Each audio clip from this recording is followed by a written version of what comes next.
First of all, it's an honor to be here because of Maciek. He opened this opportunity for me, so Maciek, thanks so much. I think it's amazing what this man is doing. He's creating the desire for people to come together, not only in Poland and around Europe and around the world, so that people like you can enjoy the team of aspiring tennis players that want to grow. And this is really amazing. You're doing an amazing job.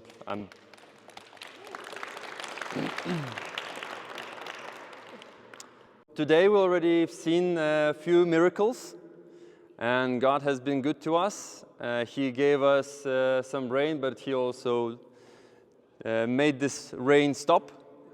So when one of the persons was eager to come to my court, the rain started to fall heavily, and I could see the face of this guy. He was so devastated.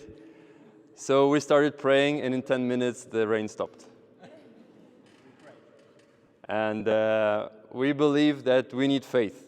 And if we ever need faith for something, we definitely need more faith to serve well. So today I will try to share with you some of the things that I learned from other people and I could implement in my game, and also the theory and the music behind the serve.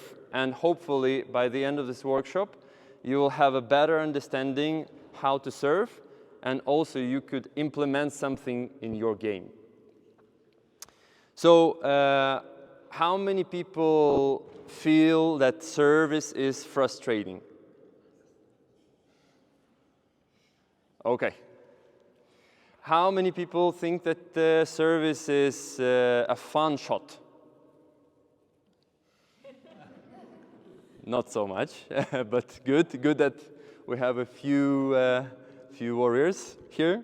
What we will talk about today, right now, is about serve and the foundations of the serve that is investable, and that something that you can build upon over time.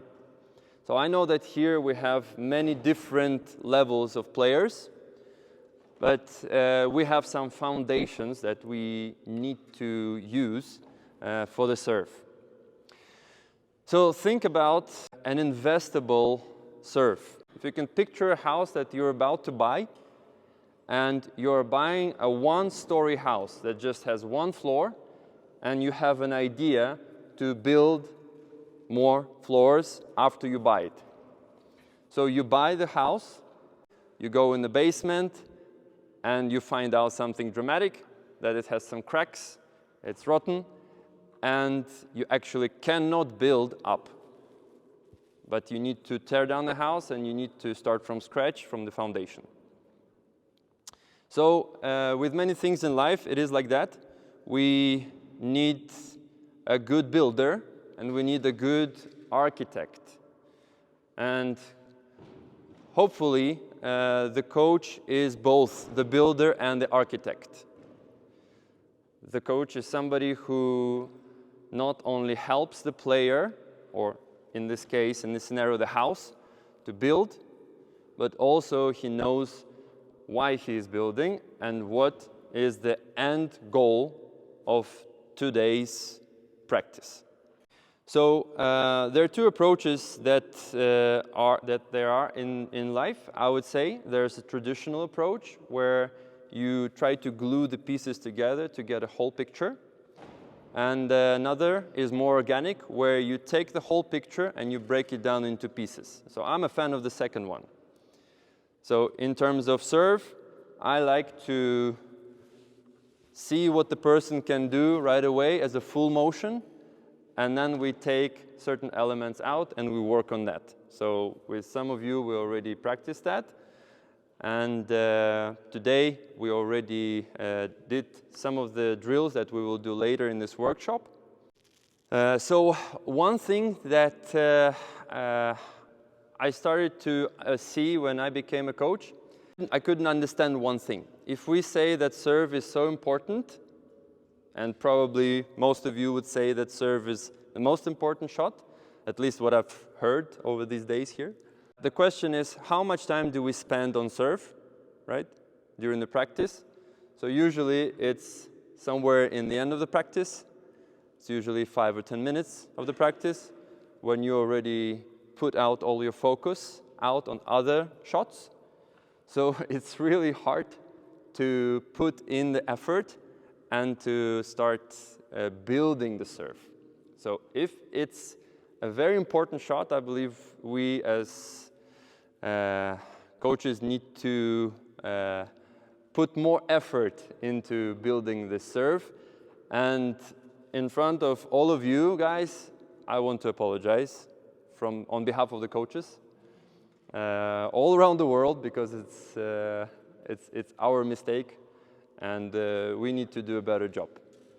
So I hope you forgive us, and you be kind to us and show some mercy. But we definitely need to work on the serve a bit more.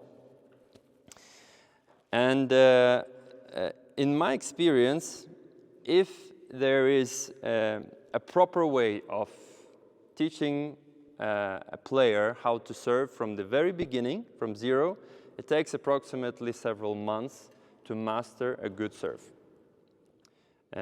In some ways, it's faster because the person has athletic experience. For example, he was a football player, or he was a basketball player, or he was a cyclist, a swimmer.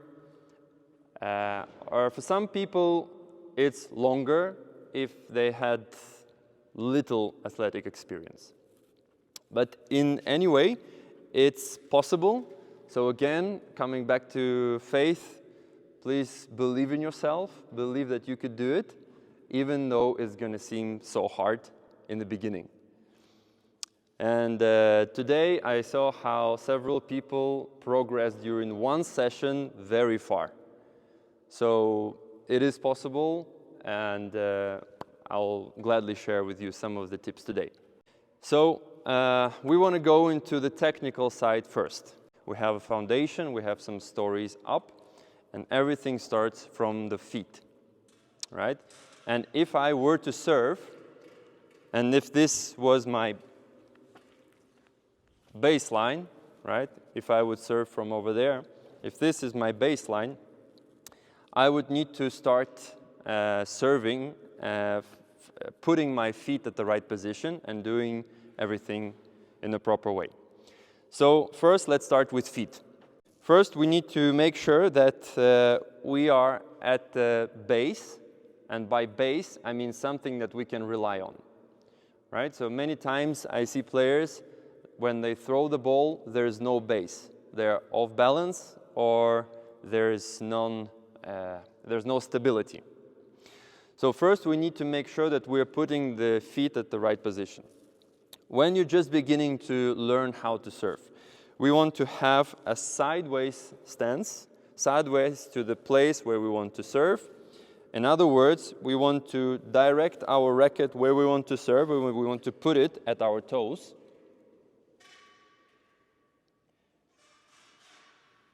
And we want to make sure that the racket is in the same direction where we want to serve, so diagonally. And from here, we are ready to serve. So then when we toss, the feet are steady. We're not moving, right? This is our base. So also, when you're training out of the court, if you are, you can work on your balance. And you can make sure that both feet are keeping you balanced. Because from there, you will generate all the power into the shot. Right? So first is the wide stance. Second thing is, when you're about to serve, right, there is a question sometimes. Should I step, or should I keep my feet wide? When you're just starting out, I would suggest to keep feet wide. because this will give you good balance. And from here, you want to generate the power. But when you're developing the serve and you already feel more confident, you can try to step your leg. This is very individual. So you can try both, but make sure that you already have a good stability in your legs. Don't try to step when you're not feeling comfortable and balanced. Right? Make sure that first of all, you are keeping your balance. So in the beginning, I suggest to serve even without moving your feet, just keeping both feet after the serve. Just feeling the base. And the third thing is we want to have a good stability by keeping your legs slightly bent for weight transfer. Because if we have our knees not bent like this, stiff, then we can't transfer our weight. But we want to have a fluid motion. We want to make sure that we're transferring the weight from low to high, from back to front. Right? And a full swing, as you've seen professionals are doing, right? They are jumping way into the court, right? So there's maybe 1 meter jump, right? And then they have to come back to the baseline. Because the transfer of the weight is what gives you power, what gives you consistency, what gives you direction, so that you don't have to do everything with your hand. Right? So again, we're talking about feet. That is the beginning of everything. You generate the power from down under. If we're having a good stance, we need to make sure that our body is also aligned and it's sideways. So where do we keep our body? We keep our body sideways, also in the direction where we want to serve. So I have to make sure that my hips, my body, my shoulders are sideways to where I want to serve. Some of you know that I had a privilege to work with the legend of tennis, John McEnroe. And he was #1 in singles and doubles for some time, in 70s, 80s. And I will not teach you his serve, because his serve is very extreme. If he was serving there, he would prepare in this position. Right? So then he would need to turn from here all the way to here. So this is an extreme position. Almost nobody serves like that today from the Pro Tour. But why did he do that? He did it to add to his serve rotation. So you can just look at this serve, or these kinds of serves, as a principle. So the principle there is rotation. And we do need rotation. So that's why when we are talking about the body during the serve, we want to make sure that during the toss, nothing is turned before the time is right. So we want to make sure that when we toss, we actually screw ourselves in this direction more. So that we want to be like a bow. We want to be here, and we want to prepare for explosion up. Right? So we want to make sure that during the toss, the hips are not turned to the front yet. Second thing about the body, we want to make sure that we are in a stable position, but there's also a rocking motion before the serve. Rocking motion is like a boat, right? We want to bring the body from back into the serve. And when you see many players, what they do is they bounce, and then they bring the weight on the front leg, then on the back leg, and then again on the front leg. So this is a rocking motion, back and forth, right? Why do they do that? So that it's, again, easier for the serve with a body weight transfer. And we need to make sure that there is a body weight transfer into the shot. And the third thing about the body is we want to make sure that our body is straightening as we are reaching for the ball. So when we hit the shot from the side, we want to look like a string. And we want to extend. So from here, we're turning, and we want to extend at a very high point, right? We want to reach for the ball. And that's why later on I'll show you some exercises what can help you to extend this, to extend yourself and make sure that you're hitting the ball at the highest point. And when you think that you're hitting at the highest point, trust me, you can hit higher. Yeah, so there are ways to improve the height of where you're hitting. So then we also need to think about how high you can reach. So when we are reaching for the highest point, that means that it's the most comfortable spot for us to hit if we're hitting it properly. But maybe there are some other things that are on the way, obstacles. For example, our shoulder is tight. If our shoulder is tight, it's going to be very hard for us to extend it up.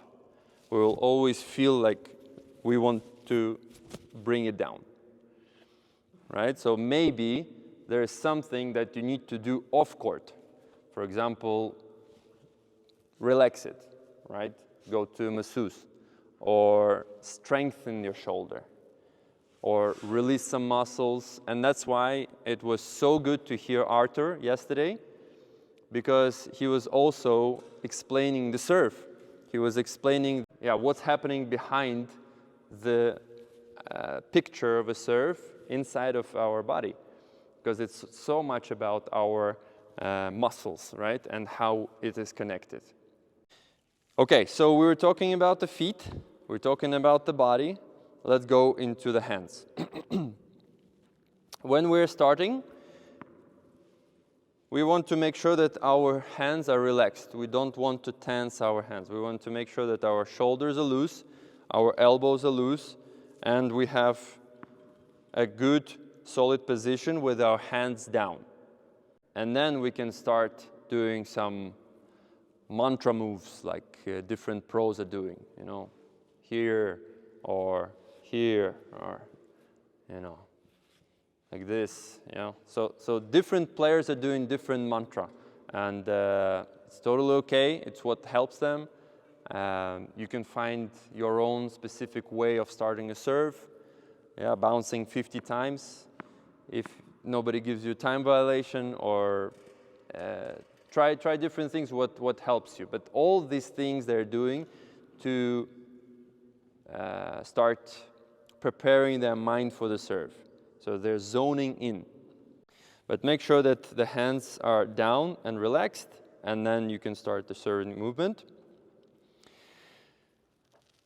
When you're bringing the elbow back, you have to make sure that the elbow is staying back in the trophy position. And you have to, from the side, you want to see a straight line from my elbow, right, to my fingertips. So I want to be extended from here to here when I'm tossing, right? So when I'm tossing, I have a trophy position, and my elbow is here. I don't move it forward before the rotation. So I have to make sure that here, my elbow is looking backwards, my fingertips are on the ball. And then I have to wait until the ball comes down at the right time, and only then I can start rotating my body, and then my elbow, and then the loop, and then the hand. But if we're talking about the hand and the elbow, make sure that it's back approximately 90 degrees, but this is not the only possible way, right? When you learn, you want to start with 90 degrees, but then you can drop it, you can raise it up a little bit. Different variations are fine. Yeah, we see many pros in the tour that have elbows at different positions. So this is okay. Just make sure that it's locked and it stays there until you start rotating. Third point is, should we go from here down under and then go into the trophy pose, or do we want to go from here into the trophy pose without the swing under? It's very individual. The classical way is to accelerate the racket, kind of, right?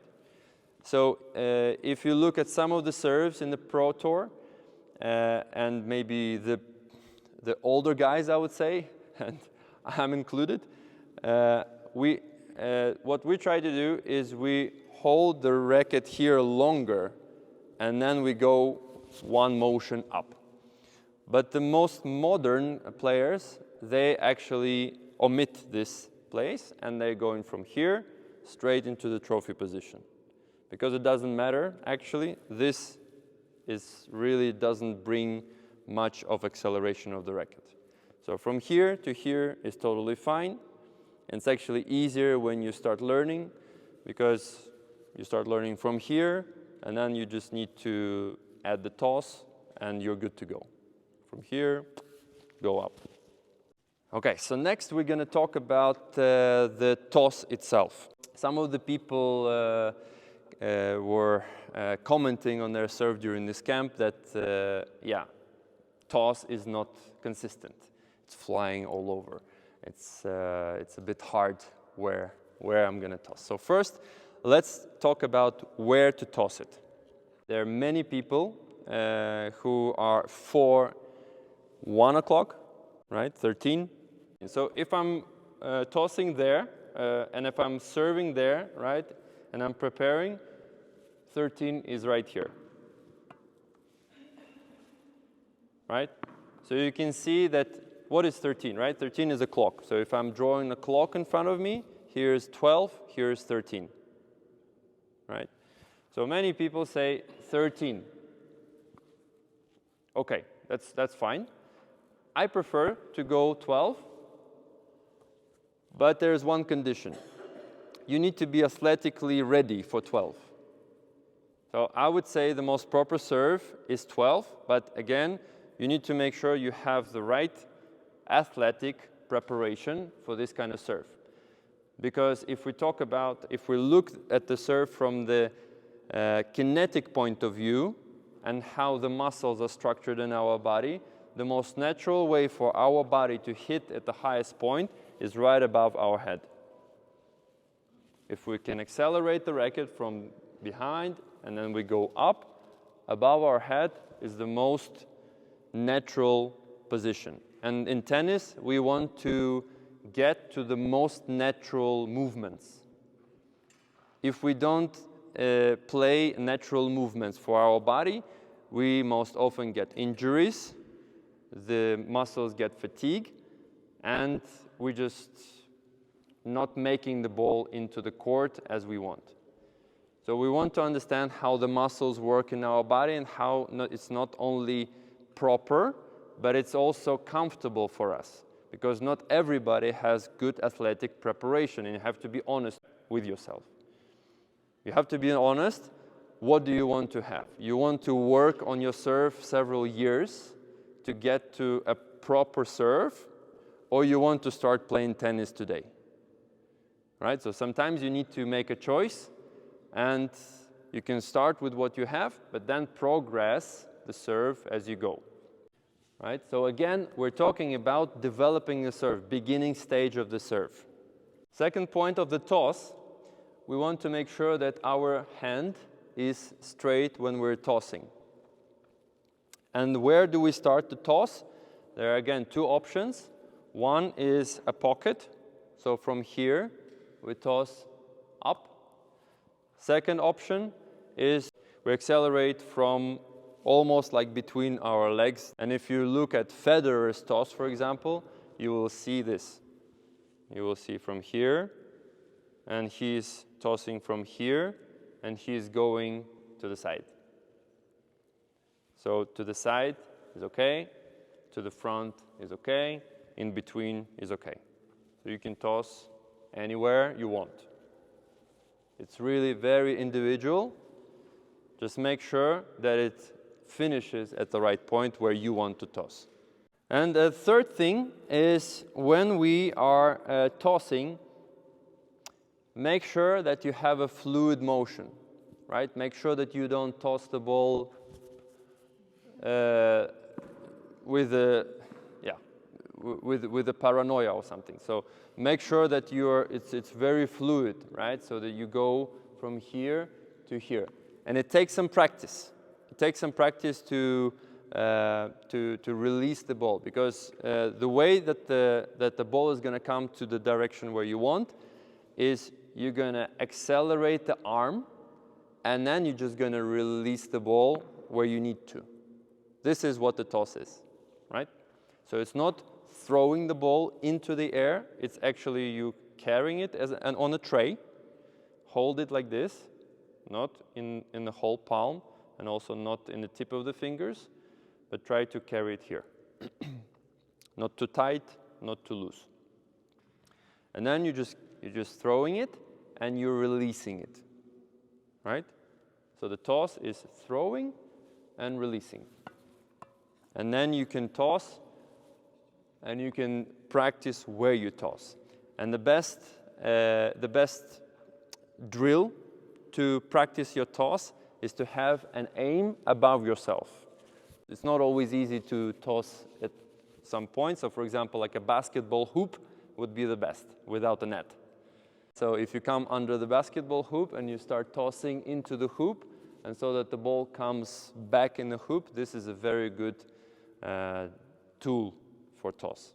But if you don't have something like that, just try to toss it, and you can aim at your head if you decided to toss at 12, for example, right? So from here, you want to make sure that it goes here.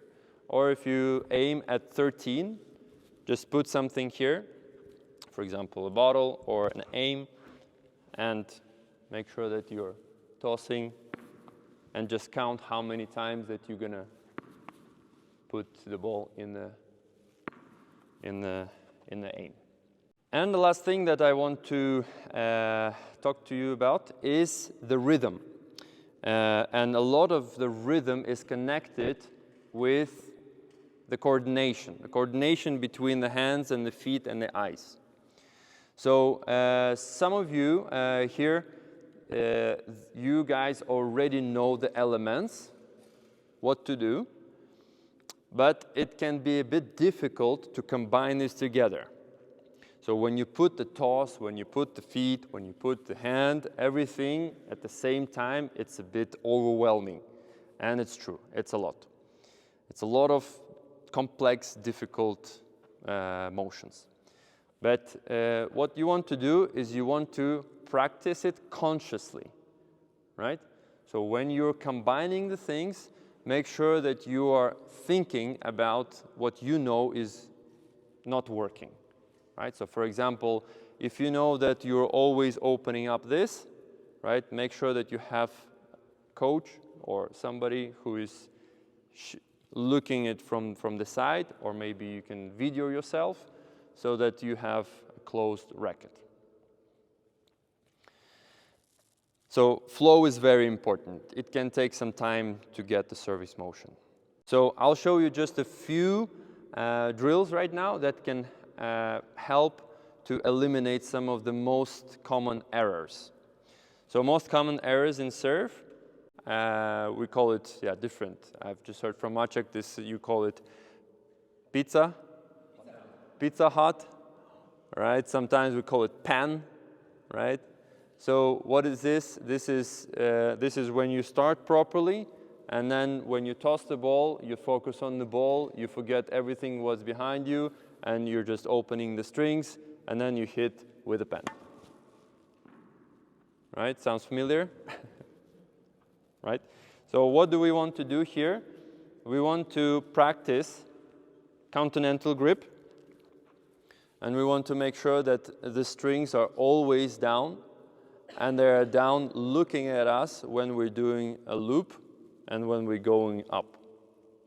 So one of the things we can start with throwing the ball in the right way. And if you look at the ball, it has this separation line. And we can take the ball just like that with 2 fingers, right?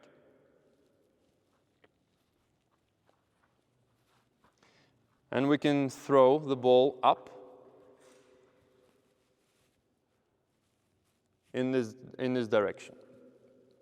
We want to throw it up. What does this replicate? This replicates the continental grip, because we cannot throw this ball in any other way if we don't hold it like that. We cannot throw it wrongly, right? So we want to hold it not like that, but we want to hold it with 2 fingers, and we want to throw it all the way up. And if you see where the ball is going, you also see that the serve is a throwing motion. So many times I see that people are throwing forward, right? So it's not like that. It's from the back of your head, it's going up, so that we have an arch. Because we want to hit the ball when our racket is going up, right? So our hand is not moving down during the serve, our hand is going up during the serve.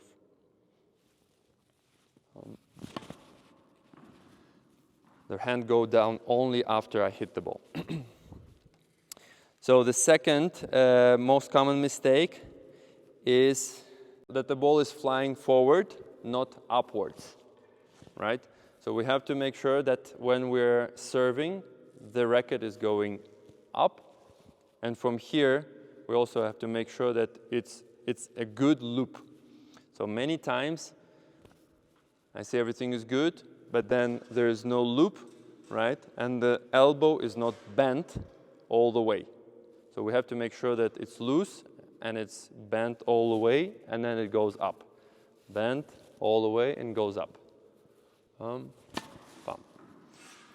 And one of the ways how to do it is you can take a stick and make sure that it goes behind you, and then it goes up. And if it hits you at some point, then it means that you're not doing it right. So you can, it's a longer stick, so it can hit you anywhere you're not expecting. But if you're going like that, especially if the stick is quite heavy, that would be very good. Another good tool would be to have a bag of few balls, 3 balls maybe, and to do the same motion.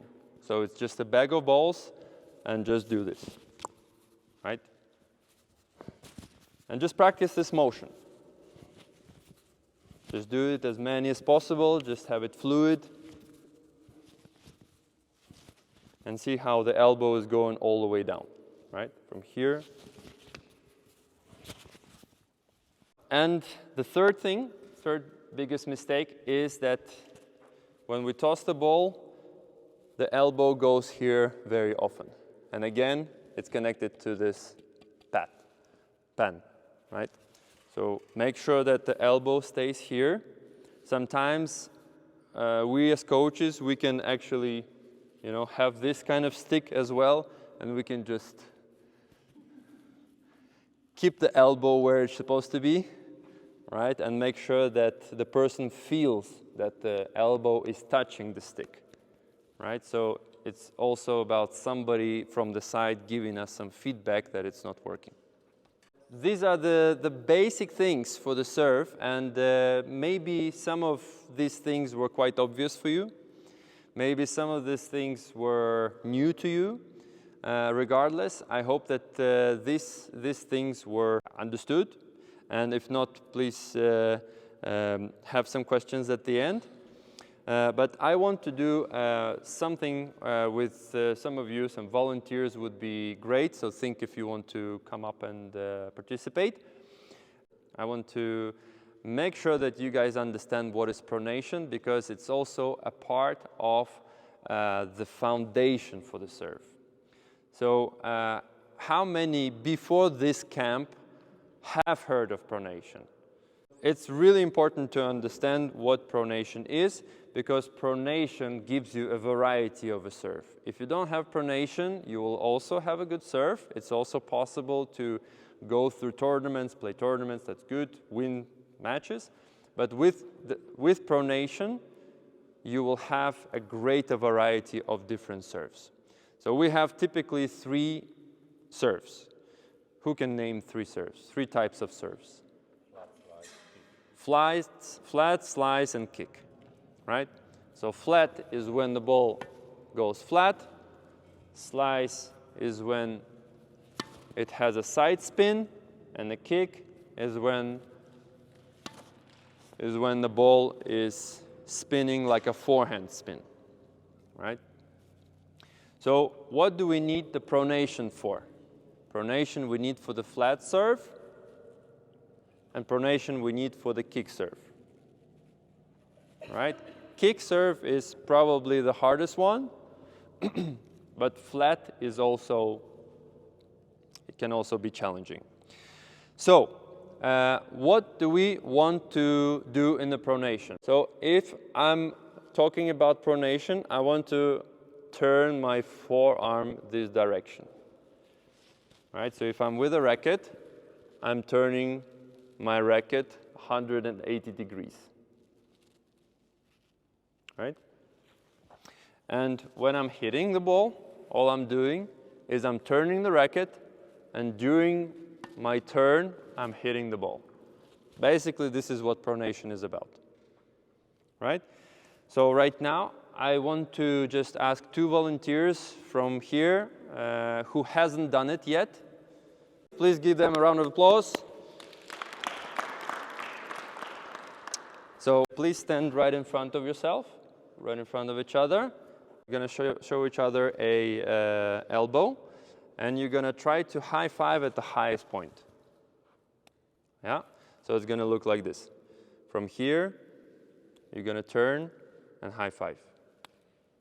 And this needs to be like straight, right? Yes, 90-degree angle, and you're going up. Up. Up. Up. Yes. Very good. So this is pronation, right? It goes like this. Okay, so now please take your rackets. Make sure you have continental grip. Same thing, prepare with your elbows, and make sure that your knuckles are facing each other, yes? And very softly, start bringing the racket up, and at the last moment, turn, and make sure that your strings meet each other. Right. Try again. Yes. And they're doing a really good job because they're keeping the wrist. The angle of the wrist stays the same.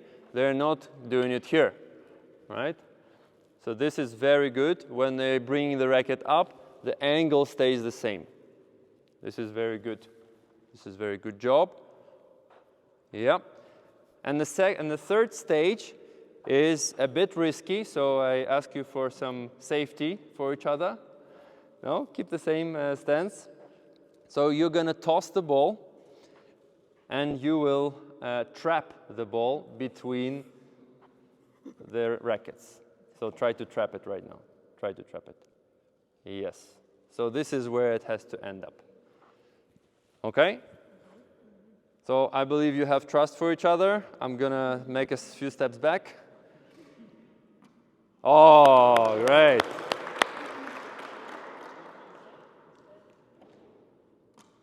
Great, nice. All right, good job.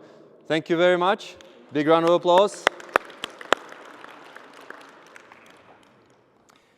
So this is a very single demonstration of how the pronation works, and then they can start doing that by themselves, just starting from service line, aligning their knuckles on the other side, and just hitting the ball like that. And then the full motion,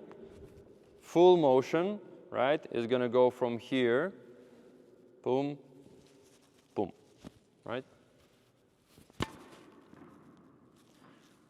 So it's a bit new experience for our muscles because we never use them in life, right? So this is where it becomes a bit tricky. But with good faith and perseverance, I'm sure you guys are going to manage to master the pronation and implement it in your serve. We also wanted to talk about the second serves. And this is going to be the last thing that I will speak about today. And second serve is a big pain for those who play tournaments especially. And those who play competitively, they know that the pressure comes on the second serve. And when you have an important point in the second serve, then there's a lot of emotions rising up. But actually, it's not so much technical as it's psychological and mental. So I'm just going to talk about one specific thing, one misconception that many people have about the second serve, and hopefully this will also help you to serve in the future. And this misconception is that you need to change the pace of your serve for the second serve. You need to change the rhythm of the second serve compared to the first serve. This is a myth, and if you understand it, try to break it as soon as possible. So what does that mean? That means that when you hit a first serve, you hit it strong, hard, right, flat. So you want to make a winner, you want to hit an ace. But then on the second serve, what do? Make it in, right? Many times this is like that. Why do you do that? Because you don't practice second serve and because you're afraid of missing the second serve. So, practice second serve, but know what you're practicing. So what you need to practice on the second serve is the same flow, is the same pace, but what you need to add is spin. So you can spin in two different ways. You can slice it or you can spin it. You can add the spin side, like the side spin, or you can add the back spin. The most easier one is the slice, right? But you have to make sure that you don't lose the intensity of the serve on the second serve. So if I can ask our dear friend, Łukasz, are you here? What do I have to do? So you warmed up? You always. Okay. So can you please go with the first serve? You have a ball there, and please take a first serve as hard as you can. No pressure. Good. So one more time. One first serve. We're looking at the pace that he's giving to the serve.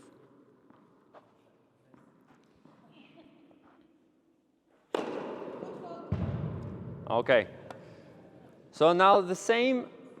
So we're gonna ask Łukasz to take a second serve. So please do a second serve. Yeah, don't serve the second serve.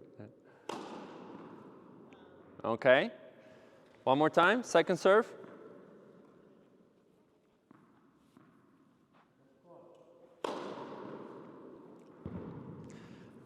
If you measure the speed of the ball, you would probably agree that the second was flying slower, right? But if you measure the intensity of his movement into the ball, it would be the same. right? So what I'm saying is that the acceleration of the racket into the ball is the same on the first and the second serve. So many times it's all in our minds that we're trying to preserve or actually increase the consistency by slowing down the process. And that's why many of us, when we play at the service line, we don't finish the motion, right? When we warm up, we just tap the ball and we don't follow it all the way to the shoulder. Why? Because in our mind, if we stop or if we break the motion into some elements and we're trying to control it, then it's going to go in. It's actually the opposite, right? It's like if you are riding a bike, right, and you are driving it slower, do you have more balance or less balance? You have less balance. But if you start accelerating, you have more balance. Yeah? So it's the same process here. You want to accelerate into the shot, and you want to break this wall of fear, but of course, you want to understand what does it mean to give the ball some speed, some spin. So again, if you can show, a slice serve, please. Second serve, slice serve. Okay. So one thing that I can mention to Lukáš is that it's really hard to have a slice serve when you're tossing at 11. Right? So he's tossing at 11 and trying to hit a slice serve. Very hard. So try to hit at 13 and hit a slice.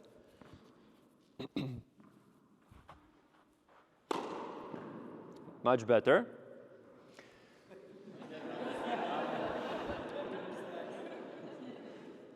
But if you want to hit a spin serve, then you would toss at 11, right? So please try to serve spin serve. Try to serve second serve, spin serve. Very nice. Thank you, Lukáš.